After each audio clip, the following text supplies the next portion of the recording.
Hello students. तो आज हम शुरू करते हैं जो हमारे मल्टीपल चॉइस क्वेश्चंस हो रहे हैं। तो आज का जो चैप्टर होगा ये होगा लेज़र एंड ऑप्टिकल फाइबर। इससे संबंधित कुछ ऑब्जेक्टिव टाइप क्वेश्चंस हम डिस्कस करेंगे और इस वीडियो के अंदर 25 क्वेश्चंस हम डिस्कस करेंगे जो कि एग्जाम की दृष्टि से काफ़ी महत्वपूर्ण है और आई होप आप सबको ये अच्छे लगेंगे। चलिए शुरू करते हैं पहले क्वेश्चन से। और यहाँ पर दिया हुआ है कि life time of an atom in excited state is. तो जो जब कोई एटम को एक्साइट किया जाता है किसी भी ग्राउंड स्टेट से हायर एनर्जी स्टेट्स में, तो देखते हैं कि वो अपनी हायर एनर्जी स्टेट में पहुंच जाता है और हायर एनर्जी स्टेट में उसका रुकने का जो वहाँ पर समय होता है वो 10⁻⁻8 सेकेंड वहाँ पर होता है। तो 10⁻⁻8 सेकेंड के पश्चात वो फिर से उसको वापस आना पड़ता है। तो वहाँ ये एक्साइटेड स्टेट है और ग्राउंड स्टेट है। तो इसमें कितना लाइफ टाइम होता है एक्साइटेड स्टेट का, वो होता है 10⁻⁻8 सेकेंड। तो ये हमें क्वेश्चन पता होना चाहिए। जो सेकंड क्वेश्चन है वो है कि a substance which emits a certain wavelength when heated absorbs the same wavelength when cooled. This statement is। इसमें दिया गया है कि कोई भी एटम जब उसको हीट किया जाएगा तो जो उसने वेवलेंथ एब्जॉर्ब की है, जो भी लाइट की वेवलेंथ उसने एब्जॉर्ब की है, तो जब वो कूल किया जाएगा, कूल करने का मतलब वो होता है कि जब उसको ग्राउंड स्टेट में लाया जाएगा तो वो उसी एनर्जी को एब्जॉर्ब भी करता है और वो रिलीज भी करता है सेम वेवलेंथ की को। तो ये एक तरीके से हमारा ट्रू स्टेटमेंट यहाँ पर ये होता है। Which one of the following term is not related to the laser. जो हमारा लेजर होता है, लेजर की फुल फॉर्म हमें पता भी होनी चाहिए कि light amplification by stimulated emission of radiation इसको बोलते हैं। तो यहाँ पर लेजर से संबंधित कौन सी टर्म नहीं है? पंपिंग, ये सही है क्योंकि लेजर के अंदर हम पंपिंग यूज करते हैं जब उसको हमें एक्साइट कराना होता है एटम को। और पॉपुलेशन इन्वर्जन, ये भी लेजर की एक बहुत ही महत्वपूर्ण यहाँ पर कंडीशन है। इस पॉपुलेशन इन्वर्जन को ये भी होती है। न्यूमेरिकल अपर्चर और मेटास्टेबल स्टेट, मेटास्टेबल स्टेट पे भी हम देखते हैं कि ये भी लेजर की एक टर्म है, लेकिन न्यूमेरिकल अपर्चर तो ऑप्टिकल फाइबर में यूज होता है, तो इसलिए ये वाली जो टर्म है वो लेजर से संबंधित नहीं है। न्यूमेरिकल अपर्चर लेजर से संबंधित नहीं है। फोर्थ क्वेश्चन देखते हैं। For laser action the meta stable state should have larger number of atoms than the number of atoms in lower energy state. This statement is. ये क्या होगा? हमें अभी देख रहे हैं कि जो ग्राउंड स्टेट है और एक्साइटेड स्टेट है, तो एक होती है मेटा स्टेबल स्टेट जो हायर एनर्जी स्टेट से थोड़ा नीचे होती है। तो यहाँ पर हम क्या देखते हैं कि पॉपुलेशन इन्वर्जन की कंडीशन यहाँ पर होती है। पॉपुलेशन इन्वर्जन क्या होता है एक तरीके से कि number of energy, number of atoms in excited state या मेटा स्टेबल स्टेट्स में जो ज़्यादा हो जाते हैं in comparison to the ground state, तब इस सिचुएशन को हम बोलते हैं ये तो पॉपुलेशन इन्वर्जन है यहाँ पर ये है, और ये लेजर में खासकर होता है। तो नंबर ऑफ एटम्स यहाँ पर ज़्यादा होंगे इसके कंपैरिजन में, तभी वहाँ पर लेजर एक्शन आता है। तो ये स्टेटमेंट भी ट्रू हुआ एक तरीके से। नेक्स्ट क्वेश्चन हम यहाँ पर डिस्कस करते हैं और नेक्स्ट क्वेश्चन है कि रूबी लेजर इज ए। जो रूबी लेजर क्या है? सॉलिड स्टेट लेजर है या गैस लेजर है या लिक्विड लेजर है या इनमें से कोई भी नहीं? तो हमें ध्यान रखना है कि इसमें जो रूबी लेजर होता है वो एक सॉलिड स्टेट क्रिस्टल होता है, और Al2O3 यहाँ पर हम जो यहाँ पर क्रिस्टलाइन मटेरियल हम यूज करते हैं इसके अंदर, तो वो यहाँ पर Al2O3 एल्यूमिनियम ऑक्साइड, यहाँ पर ये एक तरीके का क्रिस्टलाइन ट्यूब होती है। तो और इसको फ्लैश करने के लिए एक जिनोन से भरी गैस होती है, और इसके अंदर डोपिंग भी की जाती है, क्रोमियम आयंस की इसमें डोपिंग होगी। तो ये एक तरीके से सॉलिड स्टेट लेजर यहाँ पर ये होता है। तो पहला इसका आंसर सही है, सॉलिड स्टेट लेजर ये होगा। Pumping in ruby laser is क्या होगी? ऑप्टिकल पंपिंग होगी, प्रकाश से ही इसको काम चला जा सकता है, या इलेक्ट्रिकल पंपिंग होगी या थर्मल पंपिंग होगी, वो कौन सी होगी? तो देखते हैं कि इसमें ऑप्टिकल पंपिंग यहाँ पर ये होती है। तो the discharge tube is ruby laser is filled with. जो डिस्चार्ज ट्यूब होती है यहाँ पर, जो एक तरीके का यहाँ पर ये यहाँ पर हमारा एक एक्टिव मटेरियल इसमें होता है, और इसके ऊपर एक हम एक ट्यूब यहाँ पर रखते हैं जो एक जीनोन गैस से फिल यहाँ पर होती है। इसी को हम डिस्चार्ज करा करके ऑप्टिकल जो हमारी एनर्जी होती है वो हम अपने एक्टिव मटेरियल के थ्रू सप्लाई करते हैं, वहाँ पर हमारा जो लेजर एक्शन होता है वो कुल मिला के यहाँ पर जो गैस होती है वो जीनॉन गैस हम इसमें फिल करते हैं। Pink colour in ruby laser is due to, अब इनमें से कौन से आयंस की वजह से, क्योंकि हम देखते हैं कि जो Cr plus plus plus ion है उसका रंग कुछ पिंकिश होता है या रेडिश थोड़ा सा होता है, तो पिंक कलर जो होता है this is due to Cr plus plus ions की वजह से वहां पर होता है। इसके बाद जो 9th क्वेश्चन है, wavelength of laser beam can be calculated by, इनमें से कौन सा वो फॉर्मूला सही है जो वेवलेंथ हम कैलकुलेट कर लेते हैं, तो एक तरीके से ये वाला वो फॉर्मूला है सही यहाँ पर, तो ये फॉर्मूला होगा, तो ए आंसर इसका है, बाकी जो सारे फॉर्मूले गलत हैं, तो ये आंसर इसका सही होगा ए। हीलियम नियॉन लेजर रिक्वायर्स, यहाँ पर जो हीलियम नियॉन लेजर है ये जो जरूरत होती है इसको लेस पंपिंग की जरूरत होती है, ये वाला, तो इसका बी आंसर यहाँ पर सही होगा, तो बी बी आंसर इसका सही होगा, ये वाला आंसर इसका सही है, लेस पंपिंग एनर्जी की इसमें जरूरत होती है।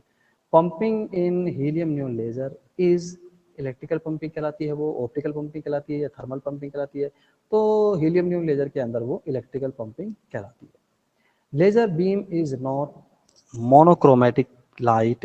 This statement is, तो ये तो ट्रू फॉल्स स्टेटमेंट हुआ, क्योंकि लेजर बीम जो होती है वो तो एक वर्णी प्रकाश होता है, एक तरीके से मोनोक्रोमेटिक लाइट होती है, सिंगल वेवलेंथ की तरह वो होती है, तो मोनोक्रोमेटिक तो होती है लेजर बीम, तो इसलिए ये फॉल्स स्टेटमेंट हुआ।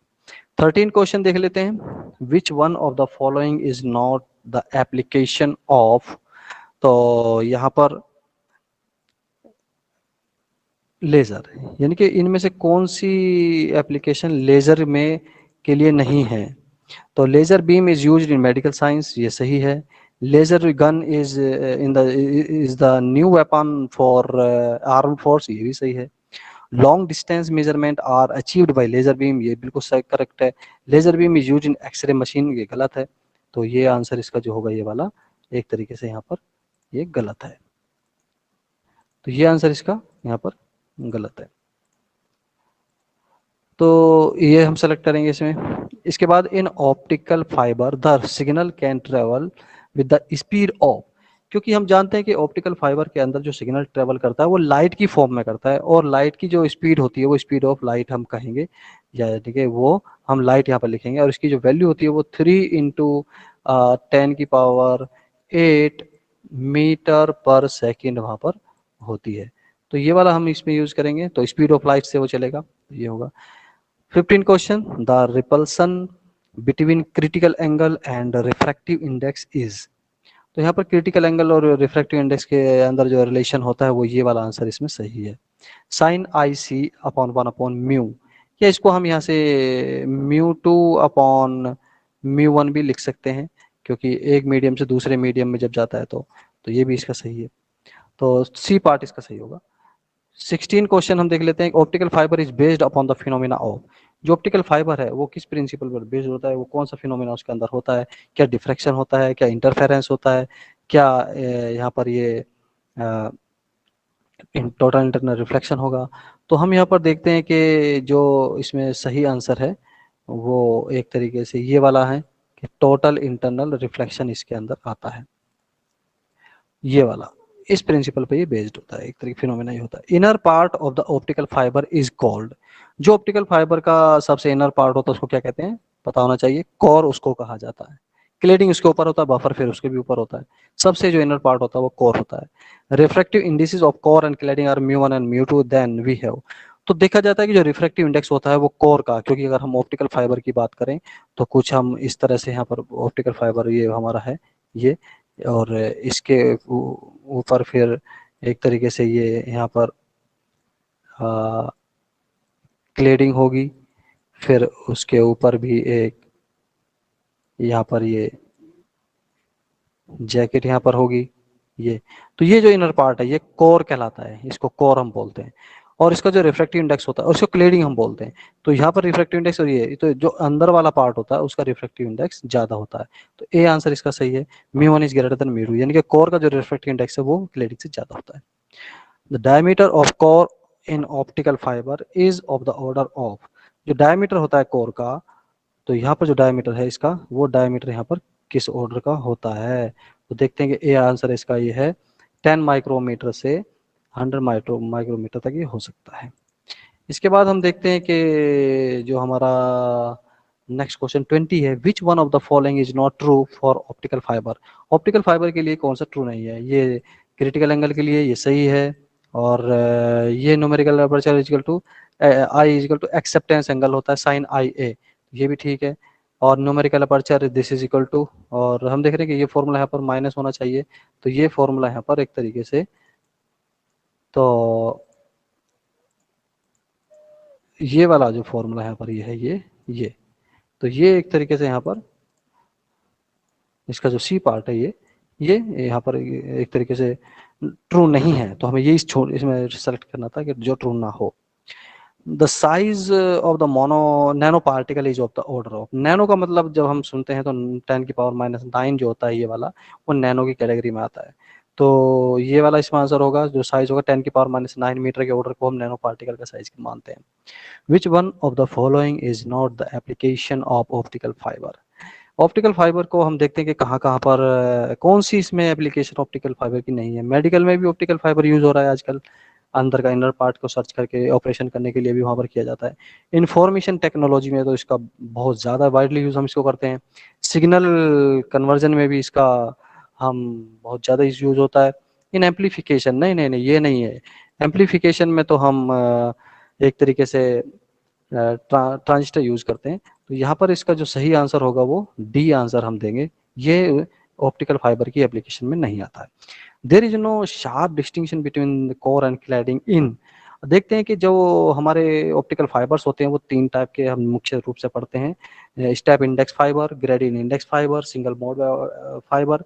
तो सिंगल मोड और ये ग्रेडियंट जो है, इनमें भी 2 टाइप के होते हैं कि मोनोमोड और मल्टी मोड जो फाइबर होते हैं। तो ग्रेडेड हम देखते हैं कि जिसमें शार्प बाउंड्री नहीं होती है रिफ्रैक्टिव इंडेक्स के बीच में, there is no sharp distinction between core and cladding, पता नहीं चलता है, तो वो ग्रेडेड इंडेक्स फाइबर यहाँ पर होता है।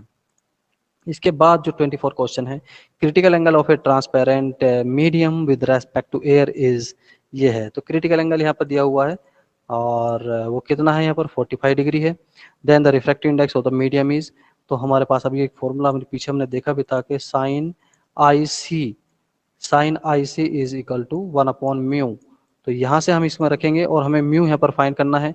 आई सी यहाँ पर क्या 45 है, तो साइन 45 एक तरीके से 1/√2 होगा, √2 की वैल्यू इतनी होती है, तो ए आंसर इसका सही होगा।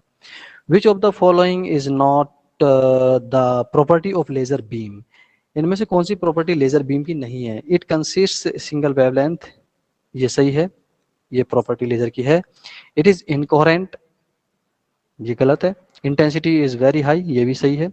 It travels in the straight line part, laser की ये भी प्रॉपर्टी है, तो बी पार्ट इसका गलत है। इट इज इनकोहेरेंट, तो ये नहीं है, बल्कि लेजर बीम तो हाईली कोहेरेंट बीम होती है। तो ये 25 क्वेश्चन हमने इसके अंदर डिस्कस किए हैं। आई होप आप लोगों को इसमें काफ़ी जानकारी मिली होगी और ऑब्जेक्टिव टाइप एग्जाम की हेल्प से भी ये बहुत ही महत्वपूर्ण आप लोगों के लिए साबित हो, ऐसा मैं उम्मीद करता हूँ।